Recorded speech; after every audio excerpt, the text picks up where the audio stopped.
Shalom kekasih Tuhan.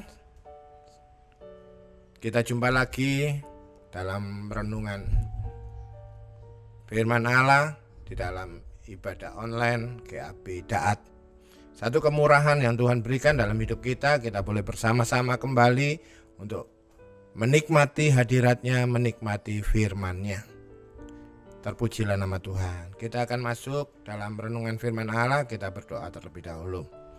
Bapa Surgawi, kami bersyukur Bapa akan kasih karunia-Mu, rahmat-Mu, kesetiaan Engkau yang menyertai kami sehingga kami ada sebagaimana kami saat ini ada. Lanjutkan karya-Mu atas kami, urapi kami yang ada di studio ini dan setiap audien pendengar yang mendengarkan renungan online Daat ini Tuhan. Kiranya mereka memperoleh pencerahan, mendapatkan sesuatu daripada Engkau sehingga ada pertobatan, ada perubahan di dalam hidup mereka, menjadi seperti yang Kau kehendaki dalam hidup mereka. Terpujilah nama-Mu dan dimuliakan nama-Mu di bumi. Di dalam nama Tuhan Yesus kami berdoa. Haleluya. Amin. Shalom kekasih Tuhan. Kita kembali bersama-sama untuk kita belajar kebenaran firman Allah, di mana kita akan belajar satu kebenaran yang sangat baik sekali untuk kita coba, kita lakukan dan kita praktekkan di dalam hidup kita, yaitu memiliki pikiran dan perasaan Kristus Yesus. Ayat ini sering kita dengar, ayat ini juga sering kita lihat, ya, merupakan satu ayat yang mendorong kita, memotivasi kita untuk maju, senantiasa maju untuk menjadi seperti Kristus, yang diawali dengan pikiran dan perasaan kita. Karena dari pikiran dan perasaan itu akan melahirkan tindakan, akan melahirkan satu tindakan-tindakan yang serupa dengan apa yang telah dikerjakan oleh Yesus. Amin. Di dalam firman Allah pada zaman dulu, pada perjanjian lama, dikatakan di dalam Yesaya 40 ada satu kalimat yang menyatakan bahwa betapa manusia itu terbatas, ya. Pikiran dan perasaan manusia itu terbatas. Kita bisa lihat di dalam Yesaya 40:13 dikatakan ini, siapa yang dapat mengatur roh Tuhan dan memberi petunjuk kepadanya sebagai penasehat. Yesaya menuliskan betapa Allah itu mandiri, Allah itu tidak butuh siapa-siapa, Allah itu bisa. Dan manusia itu dikatakan tidak akan bisa memberi nasihat kepada Tuhan. Manusia karena keterbatasannya tidak bisa memberikan atau mengatur Allah, roh Allah. Ya, jelas sekali merupakan satu petunjuk di dalam firman Allah betapa kita sebagai manusia itu terbatas. Di dalam Pengkhotbah 11 juga menyatakan betapa pikiran kita itu terbatas. Di dalam Pengkhotbah 11 saya bacakan, di sini ditulis, Ia membuat segala sesuatu indah. Tuhan menciptakan segala sesuatu dan membuat segala sesuatu itu indah pada waktunya. Bahkan Ia memberikan kekekalan di dalam hati mereka. Tetapi dikatakan gini, Pengkhotbah menyatakan, tetapi manusia tidak dapat menyelami pekerjaan yang dilakukan Allah dari awal sampai akhir. Allah senantiasa membuat sesuatu itu indah pada waktunya, tetapi ada masalah di dalam manusianya, ya. Masalah itu bukan pada Allahnya, tetapi pada kita sebagai manusia tidak bisa memahami, tidak bisa menyelami pikiran Allah. Ini yang menjadi masalah kita. Maka firman Allah dikatakan miliki pikiran Kristus supaya kita bisa menyelami pekerjaan-pekerjaan Allah, menyelami apa yang Allah kerjakan dari awal sampai akhir. Tanpa pikiran dan perasaan Kristus kita tidak akan pernah bisa memahami apa yang Tuhan mau, apa yang Tuhan inginkan. Itu yang terjadi di dalam kehidupan kita. Manusia memang terbatas, pikiran kita apalagi untuk memahami atau mengerti kehendak dan kemauan Allah di dalam melakukan kebenaran-kebenarannya. Maka kita patut bersyukur karena Tuhan Yesus, ya, terpujilah Tuhan kita Yesus Kristus datang menyelamatkan kita dan memberikan kita hidup. Bahkan hidupnya diberikan juga kepada kita. melalui kedatangannya, melalui kelahirannya, melalui kematiannya, melalui kebangkitannya, melalui kenaikannya ke surga. Bahkan ia memberikan Roh Kudus kepada kita, kepada orang-orang yang percaya, terutama kepada orang-orang yang percaya dan menerima Dia. Kita diberikan anugerah, kesempatan, diberikan satu kekuatan yang dikatakan Roh Kudus itu adalah pikiran Allah, Roh Allah sendiri yang menolong kita untuk mengerti apa yang terjadi di dalam Allah. Karena tidak ada Allah yang lain mengerti pikiran dan perasaan Allah selain Roh Allah itu sendiri. Dan tidak ada yang bisa tahu pikiran Allah, kemauan Allah atau kehendak Allah di dalam dirinya kecuali Roh Allah itu sendiri yang tahu. Dan itu diberikan kepada kita dan ditaruh diam di dalam diri kita, setiap orang yang percaya kepadanya. Terpujilah Tuhan Yesus, terpujilah Dia yang menganugerahkan kedahsyatan, kemuliaan yang begitu indah di dalam hidup kita. Jadi satu kebenaran yang ada di dalam hidup kita, kita bisa melakukannya. Di dalam Alkitab mencatat, di dalam Alkitab seperti yang saya katakan ini tadi, bahwa ada tertulis di dalam Alkitab, di dalam 1 Korintus 2 ayat 16, Paulus mengatakan kami memiliki pikiran Kristus. Jadi dikatakan kita orang-orang percaya, orang-orang yang sudah di dalam Tuhan, orang-orang Kristen yang percaya kepada Yesus dan di dalam Tuhan, itu memiliki pikiran Kristus, memiliki hikmat Allah di dalam hidupnya. Dan itu sungguh luar biasa. Jadi pernyataan ini menegaskan, menguatkan kita bahwa kita memiliki pikiran Kristus. Dan pikiran Kristus itu bisa dimiliki. Jadi kalau perjanjian lama dikatakan itu susah, manusia tidak bisa memahami karya Allah di dalam pengkhotbah, tidak bisa menyelami karya Tuhan, pekerjaan Tuhan.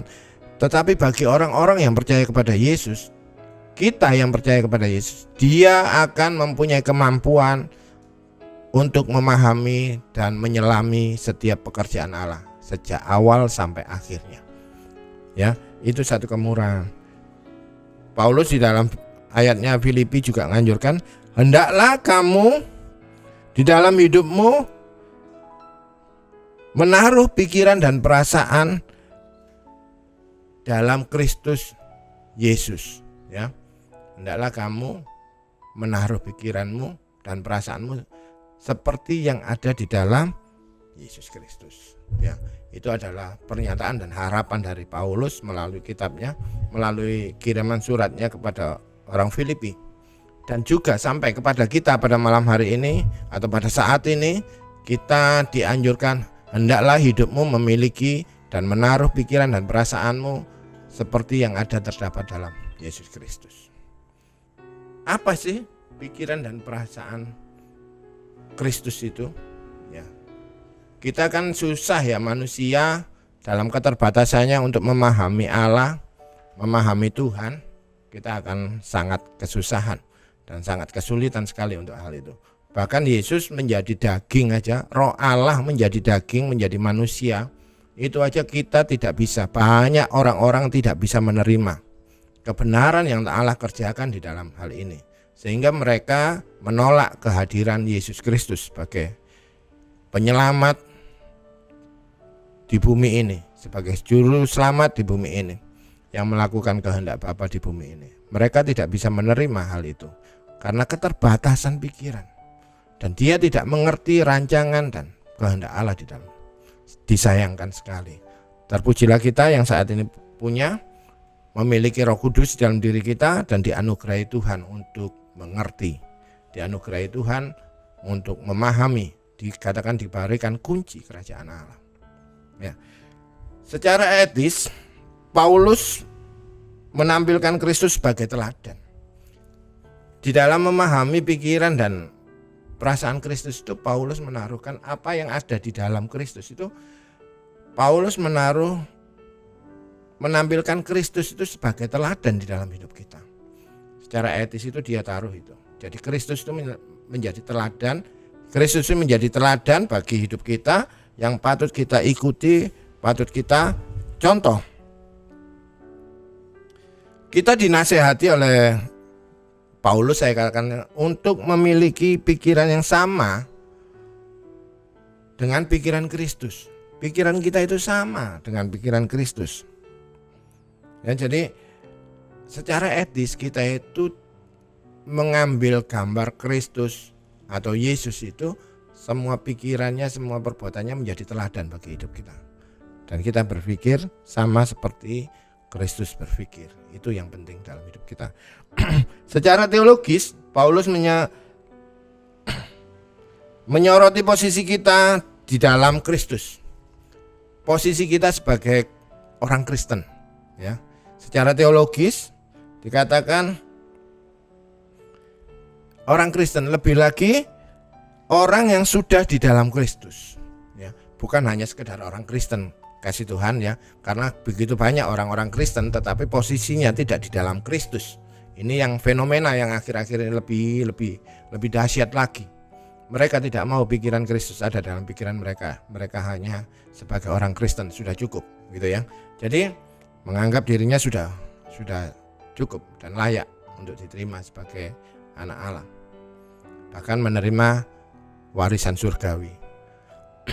Tapi Paulus ini menyoroti kita lebih dalam lagi secara teologis. Dia katakan semua yang sudah di dalam Kristus Yesus, semua yang percaya dan tinggal di dalam Kristus, sudah di dalam Kristus, bukan hanya Kristen biasa.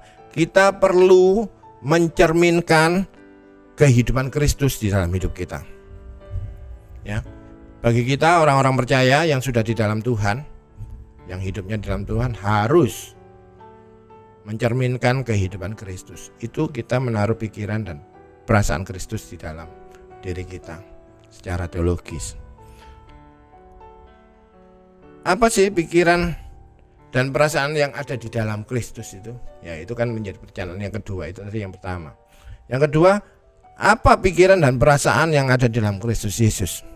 Selain sebagai teladan dan sebagai kita menjadi contoh dan mencerminkan kehidupan Kristus, tetapi ada lagi, yaitu memahami rencana Allah di dalam dunia ini. Kalau kita memahami rencana Allah di dalam dunia ini, kita memiliki pikiran Kristus. Dengan kata lain, kalau kita memiliki pikiran Kristus, kita akan memahami rencana Allah di dalam dunia ini. Selain memahami rencana, apalagi kita akan memuliakan Allah di dalam dunia ini. Dikatakan muliakanlah Bapa, muliakanlah Tuhan di dalam segala hal, entah itu makan, minum dan hal lain-lain, supaya Bapa dipermuliakan. Lakukan semua di dalam nama Yesus supaya Bapa dipermuliakan. Di dalam dunia ini, kalau kita memiliki pikiran Kristus, perasaan Kristus, kita akan memuliakan Tuhan. Kedua yang Tuhan kerjakan, yang Yesus kerjakan, yaitu menyediakan bagi orang-orang berdosa. Menyediakan apa? Keselamatan. Menyediakan keselamatan. Dengan kata lain, menyelaraskan diri kita dengan Tuhan, atau menyamakan diri kita dengan Kristus, mencari dan menyelamatkan orang-orang yang terhilang. Jadi kita bisa menjalankan dan memenuhi amanat agung, ya, untuk mencari orang-orang, membaptis orang-orang, mengajar orang-orang untuk menjadi sama dengan kita. Setidak-tidaknya sama dengan diri kita, orang-orang yang sudah di dalam Kristus dan mempunyai pikiran Kristus dan mau melakukan pikiran Kristus. Ya, jadi mempunyai kemauan, kehendak, perasaan mengasihi sesamanya, bahwa keselamatan itu sangat dibutuhkan orang lain. Kita mau berbagi tentang keselamatan supaya orang lain juga menikmati keselamatan itu. Mempunyai pandangan Kristus, mempunyai pandangan Kristus Yesus atau Yesus Kristus. Apa itu pandangan yang dimiliki di dalam mindsetnya Tuhan, di dalam pikiran Kristus? Saya ringkas di sini ada beberapa hal, yaitu kerendahan hati. Di dalam Filipi 2 ayat 5 sampai 8 kita dapatkan cerita bagaimana Allah yang empunya kerajaan surga itu turun ke bumi menjadi seorang hamba, melayani manusia. Kerendahan hati yang demikian itu harus kita terapkan, diaplikasikan di dalam hidup kita, supaya kita meneladani Kristus yang rendah hati. Kedua, memiliki belas kasihan di dalam hidup kita. Seringkali ini jadi senjata bagi orang-orang tertentu yang mengatakan, mana kasihmu? Kita seringkali dituntut. Orang-orang percaya seringkali dituntut untuk melakukan kasih ini oleh orang-orang yang memanfaatkan. Juga orang-orang yang tidak bisa melakukan belas kasihan dengan alasan sudah melakukan tindakan-tindakan religius yang lainnya. Aku sudah melakukan ini kok, sudah melakukan itu. Untuk belas kasihan jangan dulu, libur, ya kan. Jadi kita perlu sekali memiliki belas kasihan seperti yang Yesus miliki. Tidak ada cuti, tidak ada libur, ya. Jadi di dalam Matius 9 ayat 36, Tuhan melihat begitu banyak orang seperti domba tidak ada gembalanya. Mereka lapar dan Tuhan pelihara mereka. Itu yang perlu miliki. Kalau kita mempunyai perasaan belas kasihan di dalam hidup kita, punya pikiran dan perasaan seperti yang Yesus Kristus, kita harus punya rasa belas kasihan. Ketergantungan kepada Allah. Lukas 5 ayat 16. Dia mencari tempat sunyi dan dia berdoa. Yesus mencari tempat, dia mengadakan hubungan intim, melakukan komunikasi dengan Bapa secara kontinu, secara rutin, secara terus-menerus. Setiap ada kesempatan dia bergantung dengan Tuhan, minta petunjuk apa yang akan dia lakukan berikutnya, atau dia harus kemana, apa yang akan dikerjakan, yang akan Bapa kerjakan. Maka Tuhan katakan, aku melakukan seperti apa yang Bapakku lakukan. Aku berkata seperti Bapakku katakan. Ya, jadi dia bergantung penuh kepada Allah, kepada Bapa. Taat kepada kehendak Allah. Di dalam Matius 26 ayat 39, ya. Juga di dalam Yohanes 4 ayat 34. Bukan hanya taat, tetapi menyelesaikan pekerjaannya menjadi gaya hidup, ya. Menyelesaikan pekerjaan Allah, melakukan tugas Allah di dalam ketaatannya, menyelesaikan tugasnya. Di dalam Yohanes 4 ayat 34 menjadi gaya hidup di dalam hidup kita. Itulah pikiran dan perasaan Yesus. Makananku adalah melakukan kehendak Bapa dan menyelesaikan pekerjaan Bapa. Jadi itu menjadi gaya hidup kita bagi orang-orang yang memiliki pikiran dan perasaan Kristus. Penting sekali ya kita memiliki hal itu. Terus bagi kita yang belum memiliki pikiran Kristus, bagaimana kita bisa memiliki Kristus? Bagaimana kita bisa mendapatkan pikiran Kristus? Apakah kita ke gereja terus-terusan? Kita berdoa terus-terusan? Ataukah kita melakukan ritual atau kegiatan religius lainnya? Ada beberapa hal yang bisa saya simpulkan di sini untuk memiliki pikiran dan perasaan Kristus. Yaitu pertama, miliki iman kepada karya dan pribadi Kristus. Tanpa engkau memiliki iman yang benar kepada Kristus dan pribadinya, kita tidak bisa masuk ke dalam Kristus. Ya, kita tidak bisa mendapat bagian di dalam dirinya. Dikatakan Yohanes 1 ayat 12, barang siapa percaya ia menjadi anak-anak Allah, ya, diangkat menjadi anak Allah. Mau dipimpin roh Allah. Kedua itu dia mau dipimpin oleh roh Allah. Kalau dipimpin oleh dirinya sendiri, ya bukan jadi anak Allah, bukan jadi pikiran Kristus. Karena Kristus Allah itu berbicara melalui rohnya kepada kita. Kalau kita mau memiliki pimpinan Kristus, memiliki pikiran Kristus, kita ya harus mau dipimpin oleh roh Allah itu. Roh Allah yang sudah Tuhan taruh di dalam hidup kita kepada orang-orang percaya. Dan dia akan berbicara, dia akan menasihati kita, dia akan memperbaiki setiap kesalahan, menegur kita, mengingatkan kita. Dan kita harus mau dipimpin olehnya. Kalau kita menolak pimpinan roh Allah di dalam diri kita, kita tidak akan pernah bisa memiliki pikiran dan perasaan Kristus.